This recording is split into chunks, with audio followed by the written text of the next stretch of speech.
सत श्री अकाल। न्यूज़ 18 पंजाब देख रहे सारे दर्शकों का स्वागत है। मैं हाँ विजयपाल बराड़। सब तो पहला गल किसानी दी। सुप्रीम कोर्ट च अज अहम सुनवाई हुई। सुप्रीम कोर्ट ने कानून होल्ड करने दे संकेत भी दिते ने और एक सुझाव कमेटी बनाने का भी दिता गया। केंद्र सरकार नूं चंगी फटकार भी सुप्रीम कोर्ट ने लाई। हुण कल नूं इस ते सुप्रीम कोर्ट के अंतिम आदेश आने ने, अंतिम फैसला आना है।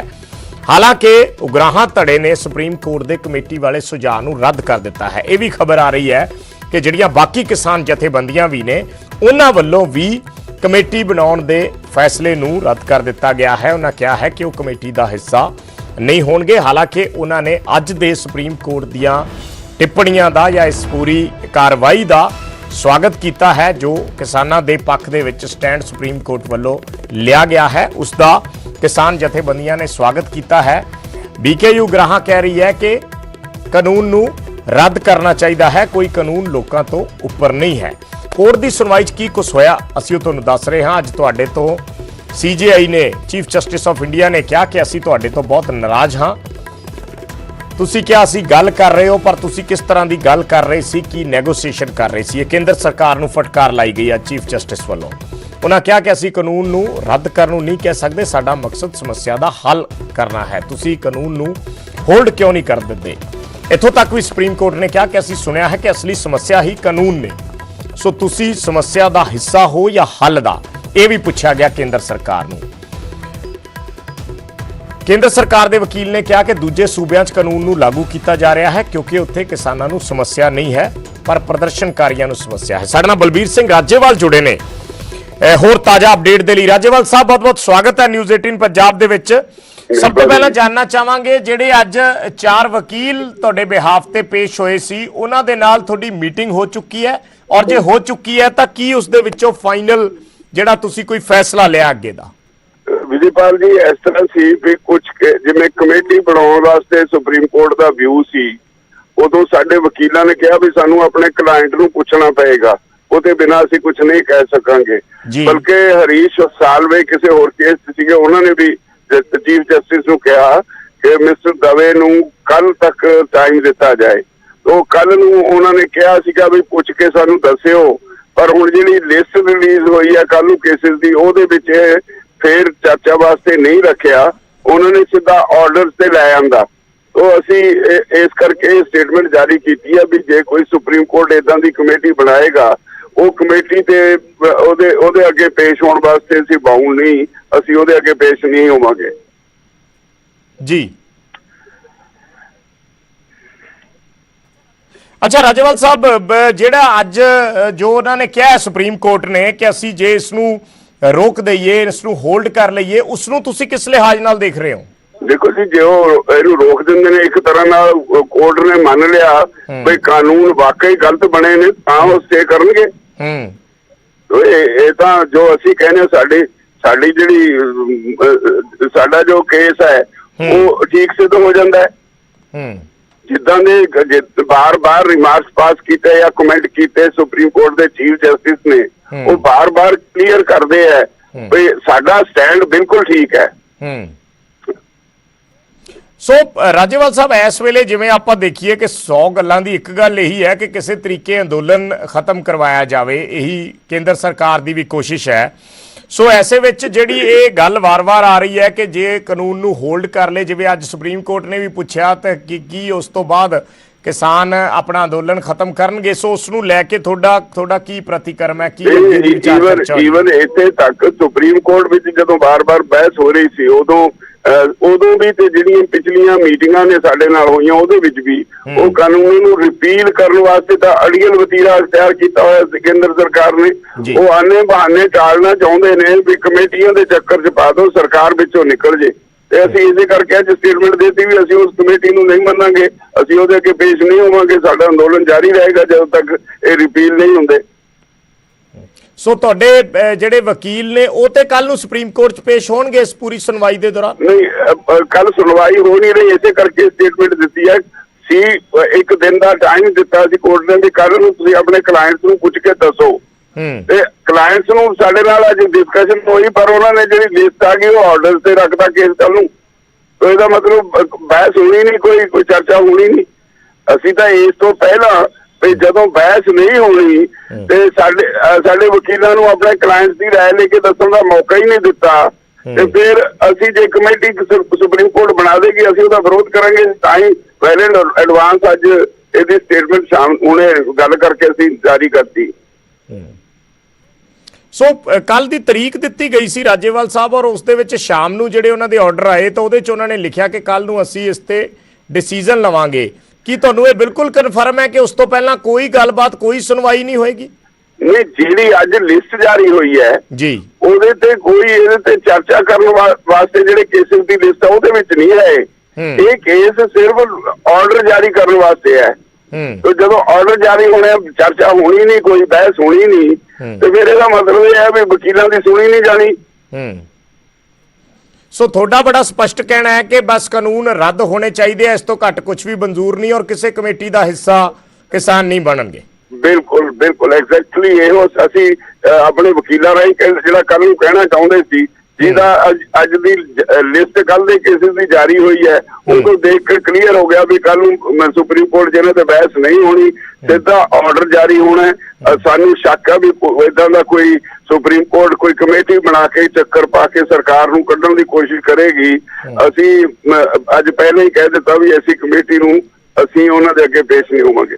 ਅੱਛਾ ਰਾਜੇਵਾਲ ਸਾਹਿਬ, ਜਿਹੜੀ ਅੱਜ ਦੀ ਪੂਰੀ ਕਾਰਵਾਈ ਰਹੀ ਹੈ ਉਸ ਨੂੰ ਤੁਸੀਂ ਕਿਸ ਲਿਹਾਜ਼ ਨਾਲ ਦੇਖਦੇ ਹੋ? ਜੋ ਟਿੱਪਣੀਆਂ ਹੋਈਆਂ, ਜੋ ਗੱਲਾਂ ਬਾਤਾਂ ਹੋਈਆਂ ਅੱਜ ਦੀ ਕਾਰਵਾਈ ਵਿੱਚ ਹਰ ਗੱਲ ਤੇ ਸਰਕਾਰ ਨੂੰ ਪੂਰੀ ਤਰ੍ਹਾਂ ਸੁਪਰੀਮ ਕੋਰਟ ਨੇ ਝਾੜਾਂ ਪਾਈਆਂ। ਬੜਾ ਸਿੱਧਾ ਜਿੰਨੀਆਂ ਆਬਜ਼ਰਵੇਸ਼ਨਸ ਨੇ ਸੁਪਰੀਮ ਕੋਰਟ ਦੀਆਂ ਉਹਨਾਂ ਨੂੰ ਜੇ ਦੇਖਿਆ ਜਾਏ, ਬੜਾ ਸਾਫ਼ ਹੋ ਜਾਂਦਾ ਵੀ ਸਰਕਾਰ ਨੇ ਕਾਨੂੰਨ ਗਲਤ ਬਣਾਏ ਨੇ, ਔਰ ਬੜਾ ਸਾਫ਼ ਹੋ ਜਾਂਦਾ ਵੀ ਇਹ ਕਾਨੂੰਨ ਜਿਹੜੇ ਨੇ ਇਹ ਰੱਦ ਹੋਣ ਵਾਲੇ ਨੇ। ਪਰ ਇੱਥੇ ਸਵਾਲ ਇਹ ਵੀ ਹੈ ਰਾਜੇਵਾਲ ਸਾਹਿਬ, ਕੀ ਸੁਪਰੀਮ ਕੋਰਟ ਰੱਦ ਕਰ ਸਕਦੀ ਹੈ? ਸੁਪਰੀਮ ਕੋਰਟ ਨੂੰ ਪਾਵਰਸ ਨੇ ਸਿੱਧਾ ਰੱਦ ਕਰ ਸਕਦੀ ਹੈ। ਦੋ ਹੀ ਤਰੀਕੇ ਨੇ ਕਾਨੂੰਨ ਨੂੰ ਰਿਪੀਲ ਕਰਨ ਦੇ, ਜਾਂ ਤਾਂ ਸੁਪਰੀਮ ਕੋਰਟ ਰੱਦ ਕਰ ਸਕਦੀ ਹੈ ਜਾਂ ਫਿਰ ਥਰੂ ਪਾਰਲੀਮੈਂਟ। ਸਰਕਾਰ ਸਾਡੇ ਦਾ ਫੈਸਲਾ ਕਰਕੇ ਆਰਡੀਨੈਂਸ ਜਾਰੀ ਕਰੇ, ਉਹ ਆਰਡੀਨੈਂਸ ਪੇਸ਼ ਹੋਵੇ ਬਿੱਲ ਦੇ ਰੂਪ ਵਿੱਚ ਪਾਰਲੀਮੈਂਟ ਵਿੱਚ, ਔਰ ਉੱਥੋਂ ਰਿਪੀਲ ਹੋ ਜਾਏ।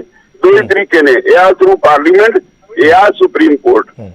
ਕਿਉਂਕਿ ਪਿਛਲੀ ਜਿਹੜੀ ਸੁਣਵਾਈ ਸੀ, ਜਦੋਂ ਪਹਿਲਾਂ ਸੁਪਰੀਮ ਕੋਰਟ ਨੇ ਪੁੱਛਿਆ ਸੀ ਸਰਕਾਰ ਨੂੰ ਕਿ ਕੀ ਤੁਸੀਂ ਇਹਨਾਂ ਨੂੰ ਹੋਲਡ ਕਰੋਗੇ, ਜੇ ਹੋਲਡ ਕਰਨ ਬਾਰੇ ਹੀ ਸਰਕਾਰ ਨੂੰ ਪੁੱਛਿਆ ਜਾ ਰਿਹਾ ਤਾਂ ਫਿਰ ਰੱਦ ਕਰਨ ਦਾ ਤਾਂ ਕੋਈ ਲੱਗਦਾ ਨਹੀਂ ਆ ਕਿ ਉੱਥੇ ਫਿਰ ਰੱਦ ਵੀ ਹੋ ਸਕਦੇ ਆ। ਨਹੀਂ, ਉਹ ਰੱਦ ਕਰਨ ਦਾ ਤਾਂ ਹਾਲੇ ਜੇ ਅਸੀਂ ਪਟੀਸ਼ਨ ਕੋਈ ਪਾਈ ਨਹੀਂ। ਸਾਨੂੰ ਵੀ ਆ ਜਿਹੜੇ ਅੱਜ ਕੇਸ ਸੀਗੇ ਇਹ ਧੱਕੇ ਨਾਲ ਸਰਕਾਰ ਨੇ ਸਾਡੇ ਨਾਂ ਦੇ ਕੇ ਸਾਨੂੰ ਪਾਰਟੀ ਬਣਾਇਆ, ਅਦਰਵਾਈਜ਼ ਸਾਡੇ ਵੱਲੋਂ ਤਾਂ ਪਟੀਸ਼ਨ ਕੋਈ ਨਹੀਂ ਹੈ। ਔਰ ਇੰਨੀਆਂ ਪਟੀਸ਼ਨਾਂ ਪਾਈਆਂ ਸਰਕਾਰ ਨੇ ਆਪ ਆਪਣੇ ਵੱਲੋਂ ਇਹਨਾਂ ਆਰਡੀਨੈਂਸਾਂ ਨੂੰ ਜਿਉਂਦਾ ਰੱਖਣ ਵਾਸਤੇ, ਇਹਨਾਂ ਕਾਨੂੰਨਾਂ ਨੂੰ ਜਿਉਂਦਾ ਰੱਖਣ ਵਾਸਤੇ ਇੰਨੀਆਂ ਪਟੀਸ਼ਨਾਂ ਪਾਈਆਂ। ਟੌਪ ਦੇ ਵਕੀਲ ਭੁਗਤ ਰਹੇ ਨੇ ਜਿਨ੍ਹਾਂ ਦੀ ਆਮ ਆਦਮੀ ਫੀਸ ਨਹੀਂ ਦੇ ਸਕਦਾ। ਉਹ ਬੜਾ ਲੰਗੀ ਚਿੱਟੀ ਖੇਡ ਹੈ ਵੀ ਭਾਰਤ ਸਰਕਾਰ ਆਪ ਇਹਨਾਂ ਕਾਨੂੰਨਾਂ ਨੂੰ ਰੱਖਣ ਵਾਸਤੇ ਹਰ ਹੱਦ ਤੱਕ ਜਾਣ ਨੂੰ ਤਿਆਰ ਹੋਈ ਬੈਠੀ ਹੈ, ਔਰ ਉਹਨੇ ਜਿੱਦ ਫੜੀ ਹੈ। ਤੇ ਦੂਜੇ ਪਾਸੇ ਕਿਸਾਨ ਕਹਿੰਦੇ ਨੇ ਗਲਤ ਬਣਿਆ, ਇਸ ਕਰਕੇ ਅਸੀਂ ਇਹਨਾਂ ਨੂੰ ਐਕਸੈਪਟ ਨਹੀਂ ਕਰਨਾ। ਤੁਸੀਂ ਕੋਈ ਐਸੀ ਅੱਗੇ ਕੋਈ ਸੋਚ ਰਹੇ ਹੋ ਕਿ ਇਸ ਤੇ ਲੈ ਕੇ ਕੋਈ ਪਟੀਸ਼ਨ ਪਾਈ ਜਾਵੇ ਰੱਦ ਕਰਵਾਉਣ ਨੂੰ ਲੈ ਕੇ? ਨਹੀਂ, ਪਟੀਸ਼ਨਾਂ ਦਾ ਚੱਕਰ ਏਡਾ ਲੰਬਾ ਹੈ ਬਈ ਅਸੀਂ ਤਾਂ 4 ਸਾਲ ਉਹਨੂੰ ਸਾਨੂੰ ਸਰਕਾਰ ਕਹਿੰਦੀ ਸੀ ਵੀ ਤੁਸੀਂ ਕੋਰਟ ਵਿੱਚ ਪੇਸ਼ ਹੋ ਕੇ ਆਪਾਂ ਕਹੀਏ ਡੇ ਟੂ ਡੇ ਸੁਣਵਾਈ ਹੋਏ, ਪਰ ਇਹ ਕਹਿਣ ਵਾਸਤੇ ਹੀ ਹੈ। ਜਦੋਂ ਇਹ ਸ਼ੁਰੂ ਹੋ ਗਈ ਇੱਕ ਵਾਰੀ ਸੁਣਵਾਈ, ਫਿਰ ਇਹਨੂੰ ਪਤਾ ਨਹੀਂ ਕਿੰਨੇ ਸਾਲ ਲੱਗਣੇ ਹੈ। ਅਸੀਂ ਕਿਹਾ ਸੀ ਉਹਨਾਂ ਨੂੰ ਵੀ ਸਾਡਾ ਤੁਸੀਂ ਘਾਣ ਪਾ ਦਿਓਗੇ। ਇਸ ਕਰਕੇ ਅਸੀਂ ਕੋਰਟਾਂ ਦਾ ਜਿੰਨਾ ਸਮਾਂ ਲੰਬਾ ਲੱਗਦਾ ਹੈ, ਜਿੰਨਾ ਲੰਮਕ ਜਾਂਦੇ ਨੇ ਕੇਸ, ਅਸੀਂ ਉਸ ਚੱਕਰ 'ਚ ਪੈਣਾ ਹੀ ਨਹੀਂ ਚਾਹੁੰਦੇ।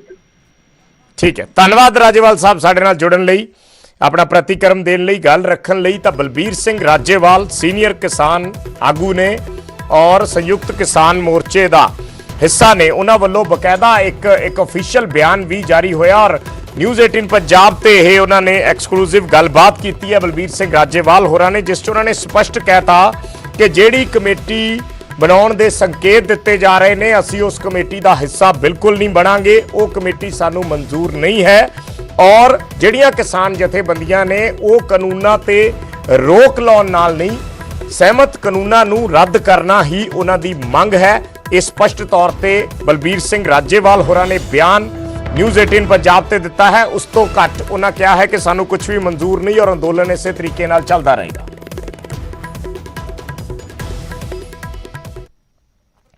ਉਧਰ ਕਿਸਾਨ ਅੰਦੋਲਨ ਦੇ ਵਿਚਾਲੇ ਹਰਿਆਣਾ ਦੀ ਸਿਆਸਤ ਦੇ ਵਿੱਚ ਵੀ ਹਲਚਲ ਤੇਜ਼ ਹੋ ਗਈ ਹੈ। ਮੁੱਖ ਮੰਤਰੀ ਮਨੋਹਰ ਲਾਲ ਖੱਟਰ ਨੇ ਅੱਜ ਇੱਕ ਲੰਚ ਮੀਟਿੰਗ ਰੱਖੀ। ਲੰਚ ਡਿਪਲੋਮੇਸੀ ਦੇਖਣ ਨੂੰ ਮਿਲੀ ਔਰ ਕੈਬਨਿਟ ਮੰਤਰੀ ਰਣਜੀਤ ਸਿੰਘ ਚੌਟਾਲਾ ਦੇ ਘਰੇ 3 ਆਜ਼ਾਦ ਵਿਧਾਇਕਾਂ ਦੇ ਨਾਲ ਲੰਚ ਮੁੱਖ ਮੰਤਰੀ ਮਨੋਹਰ ਲਾਲ ਵੱਲੋਂ ਕੀਤਾ ਗਿਆ। ਹਾਲਾਂਕਿ ਮੁੱਖ ਮੰਤਰੀ ਨੇ ਇਸ ਮਿਲਣੀ ਨੂੰ ਇੱਕ ਸ਼ਿਸ਼ਟਾਚਾਰ ਮਿਲਣੀ ਦੱਸਿਆ, ਸਧਾਰਨ ਮਿਲਣੀ ਦੱਸਿਆ, ਪਰ ਕਿਸਾਨੀ ਅੰਦੋਲਨ ਦੇ ਵਿਚਾਲੇ ਇਹੋ ਜਿਹੀਆਂ ਮੀਟਿੰਗਸ ਨੂੰ ਬਹੁਤ ਅਹਿਮ ਨਜ਼ਰੀਏ ਤੋਂ ਦੇਖਿਆ ਜਾਂਦਾ ਹੈ, ਬਹੁਤ ਅਹਿਮ ਮੰਨਿਆ ਜਾਂਦਾ ਹੈ।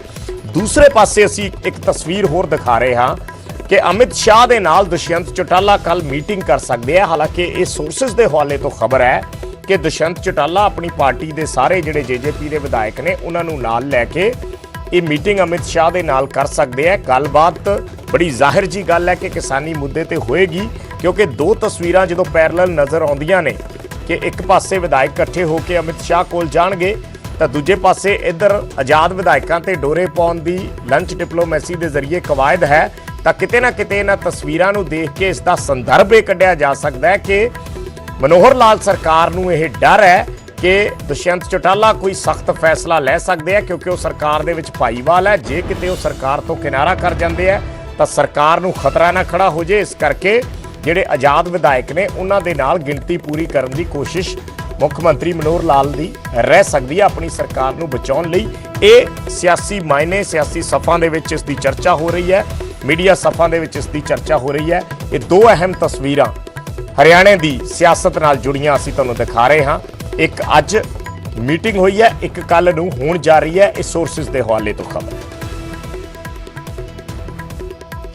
देखिए, मैं उस पर ये कहना चाहूँगा कि मुख्यमंत्री जी ने बहुत विवेक से काम किया और उन्होंने जो कह रखा था कहीं भी लाठीचार्ज नहीं करेंगे, अपने किसान हैं, खुद वो किसान थे, उन्होंने अपना हेलीकॉप्टर उसे अवॉइड कर दिया उस स्थिति को। वहाँ टीयर गैस चल जाती, आंसू लाठीचार्ज हो जाता, कुछ और होते, उसका कोई परिणाम अच्छा नहीं था। उन्होंने उस मामले को कल अवॉइड करके इस मामले में बड़ा दिल दिखा के छोड़ दिया। और मेरा ये मानना है कि किसानों को अपनी बात कहने का, आंदोलन करने का, काले झंडे दिखाने का सब अधिकार है, ये करें, उसमें किसी का विरोध नहीं है, पर उन्हें भी मर्यादा में रह के करना चाहिए। किसानों की चर्चा तो हुई है, कल वाले इस पर थोड़ी चर्चा हुई, भाई जो भी होया अच्छा नहीं होया, लेकिन मुख्यमंत्री जी ने एक समझदारी का परिचय दिया कि भाई हेलीकॉप्टर जब किसान आ गए, चाहे काले झंडे लेकर आ जाए, चाहे वैसे आज माहौल ख़राब करने के लिए, मैं तो मुख्यमंत्री जी को कहूँ था, मैं तो आपका धन्यवाद करना चाहूँ, अपना हेलीकॉप्टर ले आए, आप नहीं उतरे, अच्छा करे। और एक इसका एक अच्छा मैसेज दिया, नहीं तो सीएम इस हरियाणा का राजा है, अगर वो जिद करदा हेलीकॉप्टर उतारदा, लाठीचार्ज होंदा, कोई किसी का गोली लग जा, कोई किसान मर जा, कोई पब्लिक का आदमी मर जा, तो उससे ਤੇ ਇੱਕ ਖਬਰ ਪਟਿਆਲਾ ਤੋਂ। ਪਟਿਆਲਾ 'ਚ ਅੱਜ ਇੱਕ ਰੈਸਟੋਰੈਂਟ ਦੇ ਬਾਹਰ ਕਿਸਾਨਾਂ ਵੱਲੋਂ ਪ੍ਰਦਰਸ਼ਨ ਕੀਤਾ ਗਿਆ। ਦਰਅਸਲ ਬੀਜੇਪੀ ਦੇ ਆਗੂ ਹਰਜੀਤ ਸਿੰਘ ਗਰੇਵਾਲ ਇੱਥੇ ਪਹੁੰਚੇ ਸੀ ਖਾਣਾ ਖਾਣ ਦੇ ਲਈ। ਕਿਸਾਨਾਂ ਨੂੰ ਇਸ ਦਾ ਪਤਾ ਲੱਗਿਆ ਤੇ ਉਹਨਾਂ ਵੱਲੋਂ ਹਰਜੀਤ ਗਰੇਵਾਲ ਦੇ ਘਿਰਾਓ ਦੀ ਕੋਸ਼ਿਸ਼ ਕੀਤੀ ਗਈ। ਇਸ ਰੈਸਟੋਰੈਂਟ 'ਚ ਖਾਣਾ ਖਾਣ ਪਹੁੰਚੇ ਸੀ ਹਰਜੀਤ ਗਰੇਵਾਲ, ਜਿਸ ਰੈਸਟੋਰੈਂਟ ਦੇ ਬਾਹਰ ਕਿਸਾਨ ਪ੍ਰੋਟੈਸਟ ਕਰ ਰਹੇ ਨੇ। ਇਹ ਤਸਵੀਰਾਂ ਦੇ ਵਿੱਚ ਨਜ਼ਰ ਆ ਰਿਹਾ ਹੈ। ਇਹ ਵੀ ਖਬਰ ਆਈ ਕਿ ਉਸ ਤੋਂ ਬਾਅਦ ਪਿਛਲੇ ਦਰਵਾਜ਼ੇ ਤੋਂ ਹਰਜੀਤ ਸਿੰਘ ਗਰੇਵਾਲ ਨੂੰ ਉੱਥੋਂ ਕੱਢਿਆ ਗਿਆ, ਉੱਥੋਂ ਲਿਜਾਇਆ ਗਿਆ। ਇਹ ਤਸਵੀਰਾਂ ਨੇ ਪਟਿਆਲਾ ਦੀਆਂ, ਜਿੱਥੇ ਹਰਜੀਤ ਸਿੰਘ ਗਰੇਵਾਲ ਦਾ ਵਿਰੋਧ ਅੱਜ ਕਿਸਾਨ ਆਗੂਆਂ ਵੱਲੋਂ, ਕਿਸਾਨਾਂ ਵੱਲੋਂ ਕੀਤਾ ਗਿਆ।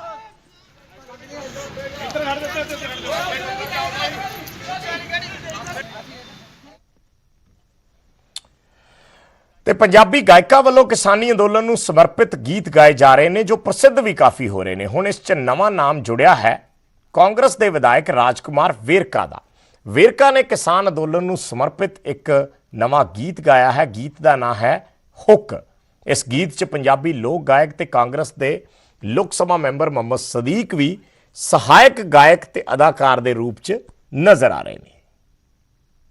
ਬਈ ये जड़े किसाना दा पसीना बहता फजूल था, आवाज़ उनके हक में उठाना असूल था, और अज किसाना दे हक दे विच गल कहनी, उन्हां दी आवाज़ उठानी अज बहुत जरूरत सी, क्योंकि ये भरी सर्दी दे मौसम दे विच जिस तरीके दे नाल किसान मारे जा रहे हैं, और साडी कोशिश इस गल दी हैगी है कि उन्हां दी आवाज़ सही टिकाणे पहुंचे, उन्हां दी आवाज़ सुनी।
ਤੇ ਗੱਲ ਪੰਜਾਬ ਕੈਬਨਿਟ ਦੇ ਫੈਸਲਿਆਂ ਦੀ ਕਰ ਲੈਂਦੇ ਆ। ਪੰਜਾਬ ਮੰਤਰੀ ਮੰਡਲ ਦੀ ਅੱਜ ਬੈਠਕ ਹੋਈ ਸੀ। ਇੱਕ ਅਹਿਮ ਫੈਸਲਾ ਲਿਆ ਗਿਆ। ਛੋਟੇ ਤੇ ਦਰਮਿਆਨੇ ਵਪਾਰੀਆਂ ਦੇ ਲਈ ਵਨ ਟਾਈਮ ਸੈਟਲਮੈਂਟ ਸਕੀਮ ਨੂੰ ਪ੍ਰਵਾਨਗੀ ਦਿੱਤੀ ਗਈ ਹੈ ਪੰਜਾਬ ਕੈਬਨਿਟ ਵੱਲੋਂ। ਦਰਅਸਲ ਵੈਟ ਦੇ ਬਕਾਏ ਦੇ ਭੁਗਤਾਨ ਦੇ ਲਈ ਇਹ ਸਕੀਮ ਲਿਆਂਦੀ ਗਈ ਹੈ। ਸਰਕਾਰ ਦਾ ਦਾਅਵਾ ਹੈ ਕਿ 50,000 ਵਪਾਰੀਆਂ ਨੂੰ ਇਸ ਤੋਂ ਲਾਭ ਮਿਲੇਗਾ। ਵਪਾਰ ਤੇ ਬਿਜ਼ਨਸ ਦੇ ਲਈ ਇਹ ਅਸੀਂ ਚੰਗਾ ਮਾਹੌਲ ਦੇ ਰਹੇ ਹਾਂ।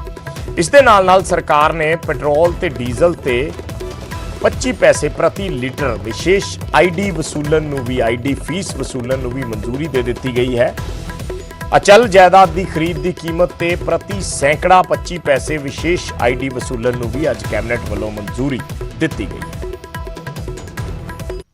ਪੰਜਾਬ ਸਰਕਾਰ ਨੇ ਫੈਸਲਾ ਕੀਤਾਗਾ ਕਿ ਡੀਜ਼ਲ ਦੇ ਰੇਟ, ਪੈਟਰੋਲ ਦੇ ਰੇਟ ਔਰ ਪ੍ਰਾਪਰਟੀ ਟੈਕਸ ਜਿਹੜਾ ਹੈਗਾ ਵਧਾ ਦਿੱਤਾ ਗਿਆ। ਮੈਂ ਸਮਝਦਾ ਇਹਦੇ ਨਾਲ ਆਮ ਲੋਕਾਂ ਦੇ ਜਨਜੀਵਨ ਤੇ ਆਮ ਜਿਹੜੇ ਮੈਂ ਸਮਝਦਾ ਲੋਕ ਨੇ, ਮੱਧਵਰਗੀ ਲੋਕ ਨੇ, ਉਹਨਾਂ ਦਾ ਜਨਜੀਵਨ ਬਹੁਤ ਪ੍ਰਭਾਵਿਤ ਹੋਊਗਾ। ਉਹਨਾਂ ਤੇ ਇੱਕ ਬਹੁਤ ਵੱਡਾ ਆਰਥਿਕ ਬੋਝ ਜਿਹੜਾ ਹੈਗਾ ਪੰਜਾਬ ਸਰਕਾਰ ਨੇ ਪਾਇਆਗਾ। ਔਰ ਦੂਜੇ ਪਾਸੇ ਪੰਜਾਬ ਦੇ ਵਿੱਚ ਮਾਫੀਆ ਰਾਜ ਜਿਹੜਾ ਕਿ ਅਕਾਲੀ ਦਲ ਬੀਜੇਪੀ ਦੀ ਸਰਕਾਰ ਨੇ ਸ਼ੁਰੂ ਕੀਤਾ ਸੀਗਾ, ਉਹ ਅੱਜ ਉਸੇ ਤਰ੍ਹਾਂ ਚੱਲ ਰਿਹਾ। ਚਾਹੇ ਉਹ ਲੈਂਡ ਮਾਫੀਆ ਦੀ ਗੱਲ ਕਰ ਲਈਏ, ਸੈਂਡ ਮਾਫੀਆ ਦੀ ਗੱਲ ਕਰ ਲਈਏ, ਸ਼ਰਾਬ ਮਾਫੀਆ ਦੀ ਗੱਲ ਕਰ ਲਈਏ, ਡਰੱਗ ਮਾਫੀਆ ਦੀ ਗੱਲ ਕਰ ਲਈਏ, ਇਹ ਸਾਰੇ ਮਾਫੀਏ ਜਿਹੜੇ ਹੈਗੇ ਨੇ ਪੰਜਾਬ ਨੂੰ ਲੁੱਟ ਰਹੇ ਨੇਗੇ। ਔਰ ਕੈਪਟਨ ਸਾਹਿਬ ਜਿਹੜਾ ਹੈਗਾ ਇਹ ਖੁਦ ਸਾਰੇ ਮਾਫੀਏ ਨੂੰ ਚਲਾ ਰਿਹਾ ਹੈਗਾ। ਜੇਕਰ ਰੈਵਨਿਊ ਵਧਾਉਣਾਗਾ, ਜੇਕਰ ਪੰਜਾਬ ਸਰਕਾਰ ਨੇ ਰੈਵਨਿਊ ਵਧਾਉਣਾਗਾ ਤਾਂ ਸਾਰੇ ਮਾਫੀਏ ਜਿਹੜੇ ਬੰਦ ਕਰ ਦਿਓ ਔਰ ਪੰਜਾਬ ਦਾ ਰੈਵਨਿਊ ਆਪਣੇ ਆਪ ਵੱਧ ਜਾਊਗਾ ਔਰ ਪੰਜਾਬ ਦੇ ਵਿੱਚ ਟੈਕਸ ਲਾਉਣ ਦੀ ਕੋਈ ਲੋੜ ਨਹੀਂ ਰਹੇਗੀ। ਇੱਥੋਂ ਪਤਾ ਲੱਗਦਾ ਕਿ ਪੰਜਾਬ ਦਾ ਮੁੱਖ ਮੰਤਰੀ ਕਿੰਨਾ ਨਿਕੰਮਾ ਤੇ ਤੇ ਸਾਨੂੰ ਭਾਰਤੀ ਹੋਣ ਤੇ ਮਾਣ ਕਿਉਂ ਹੈ? ਅਜਿਹਾ ਕੀ ਹੈ ਜੋ ਸਾਨੂੰ ਬਾਕੀ ਦੁਨੀਆ ਤੋਂ ਅਲੱਗ ਬਣਾਉਂਦਾ ਹੈ? ਇਹਨਾਂ ਸਵਾਲਾਂ ਦੇ ਜਵਾਬ ਲੱਭਣ ਲਈ ਨੈਟਵਰਕ 18 ਨੇ ਇੱਕ ਖਾਸ ਪਹਿਲ ਸ਼ੁਰੂ ਕੀਤੀ ਹੈ। ਸਵਾਭਿਮਾਨ ਭਾਰਤ ਪ੍ਰੈਜ਼ੈਂਟਸ ITC। ਅਗਲੇ ਕੁਝ ਮਹੀਨਿਆਂ 'ਚ ਇਸ ਕੈਂਪੇਨ ਦੇ ਜ਼ਰੀਏ ਤੁਹਾਡੇ ਲਈ ਦੇਸ਼ ਭਰ ਤੋਂ ਅਸੀਂ ਕਹਾਣੀਆਂ ਲੈ ਕੇ ਆਵਾਂਗੇ। ਅਜਿਹੀਆਂ ਕਹਾਣੀਆਂ ਜੋ ਇਨੋਵੇਸ਼ਨ ਤੇ ਉਪਲਬਧੀਆਂ ਨੂੰ ਬਿਆਨ ਕਰਦੀਆਂ ਨੇ ਤੇ ਇਹ ਦੱਸਦੀਆਂ ਨੇ ਕਿ ਅਸੀਂ ਇੱਕ ਰਾਸ਼ਟਰ ਦੇ ਰੂਪ ਦੇ ਵਿੱਚ ਕੌਣ ਹਾਂ। ਇਹ ਕਹਾਣੀ ਇੱਕ ਦਿਖਾ ਰਹੇ ਹਾਂ ਅਸੀਂ ਇੱਕ ਛੋਟੇ ਜਿਹੇ ਪਿੰਡ ਦੀ, ਜਿੱਥੇ 200 ਪਰਿਵਾਰ ਰਹਿੰਦੇ ਹੈ ਤੇ ਇਹਨਾਂ 'ਚ 60 ਤੋਂ ਜ਼ਿਆਦਾ ਪਰਿਵਾਰ ਜਿਹੜੇ ਨੇ ਉਹ ਲੱਖਪਤੀ ਨੇ। ਇਹ ਇੱਕ ਖੋਜ ਹੈ ਇੱਕ ਐਸੇ ਵਿਅਕਤੀ ਦੀ ਜਿਸ ਨੇ ਸੋਕਾ ਪ੍ਰਭਾਵਿਤ ਬਾਜ਼ਾਰ ਨੂੰ ਇੱਕ ਸਵਾਭਿਮਾਨ स्वर्ग दे विच बदल दिता।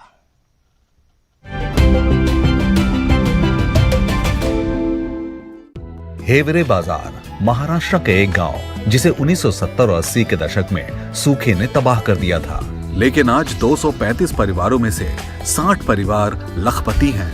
और ये सब एक व्यक्ति के साथ शुरू हुआ जिसे 1990 में गांव से सरपंच चुनाव लड़ने के लिए चुना गया। पोपट राव ने जल संरक्षण के माध्यम से हेवरे बाजार की कृषि को बदल दिया और इस बदलाव के लिए वहां की मिट्टी के हिसाब से फसल उगाना काफी फायदेमंद साबित हुआ। पहले तो 95% पॉवर्टी लाइन के नीचे थे। आज दारिद्र्य रेखा खत्म हो गई। हमारा लैंडलेस का प्लानिंग हमने किया, मार्जिनल फार्मर जो छोटे किसान है उनका प्लानिंग किया, जाति पाति के बाहर उठ के हम सब लोगों को एक साथ बिठा के हमने कृषि का प्लानिंग किया। आज महाराष्ट्र के अहमदनगर जिले में स्थित हेवरे बाजार को भारत का सबसे अमीर गांव कहा जाता है। ग्राम सभा में लोगों को साथ लेके वनग्राम, मृत संधारण, जल संधारण, पशु संवर्धन सभी को साथ लेके जो गांव बन गया तो GDP बढ़ गया और इसके कारण गरीबी कम हो गई और रिवर्स माइग्रेशन शुरू हुआ। जो लोग शहर गए थे वो वापस गांव में आ गए।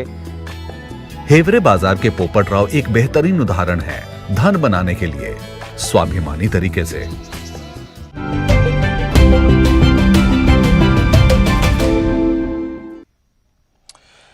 ਤੇ ਭਾਰਤ ਤੋਂ ਜਿਹੀਆਂ ਸਫਲਤਾ ਦੀਆਂ ਹੋਰ ਕਹਾਣੀਆਂ ਦੇਖਣ ਲਈ ਬਣੇ ਰਹੋ ਨੈਟਵਰਕ 18 ਦੀ ਖਾਸ ਪਹਿਲ ITC ਪ੍ਰੈਜ਼ੈਂਟ ਸਵਾਭਿਮਾਨ ਭਾਰਤ ਦੇ ਨਾਲ।